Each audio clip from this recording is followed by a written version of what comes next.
बाढ़ के कई साल बाद संसार में बहुत से लोग थे और सारी पृथ्वी पर एक ही भाषा और एक ही बोली थी।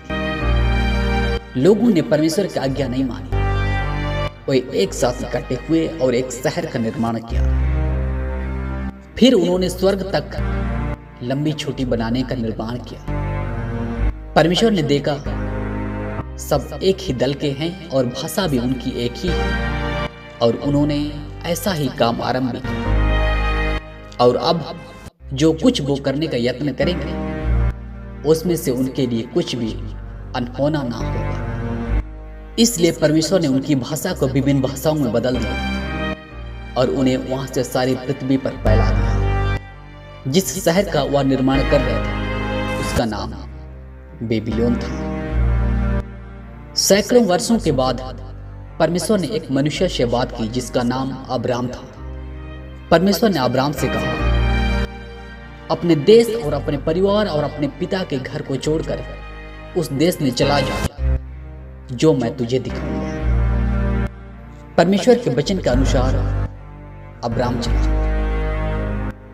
इस प्रकार अब्राहम अपनी पत्नी सराय और जो धन उन्होंने इकट्ठा किया था और जो प्राणी उन्होंने हारान में प्राप्त किए थे सबको लेकर कनान देश में जो परमेश्वर ने उसे दिखाया था जाने को निकल चला। अब्राहम वहां बहुत वर्ष रहा।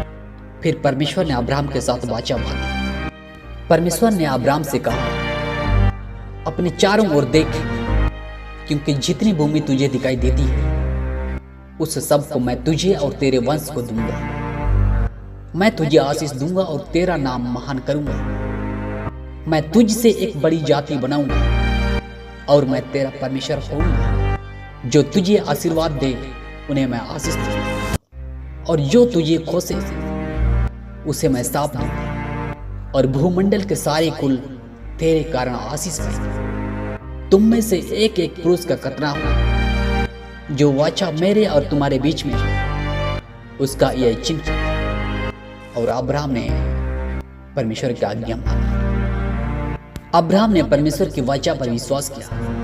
परमेश्वर ने घोषित किया कि अब्राहम धर्मी है क्योंकि उसने परमेश्वर की वाचा पर विश्वास किया है। परंतु एक समस्या थी। अब्राहम और उसके पत्नी को कोई संतान नहीं हो सकती थी, इसलिए वह असंभव था कि अब्राहम बहुत जातियों का पिता बन पाता। लेकिन उन्होंने धीरज रखा और उस वादे के अनुसार जो परमेश्वर ने उनसे किया था विश्वास किया। एक दिन अब्राहम मलिकिसिदक परमेश्वर के परम प्रधान याजक से मिला। मलिकिसिदक ने अब्राहम को यह आशीर्वाद दिया, परम प्रधान ईश्वर की ओर से जो आकाश और पृथ्वी का अधिकारी है, तू धन्य हो। तब अब्राहम ने उसको सब वस्तुओं का 10 अंश दिया।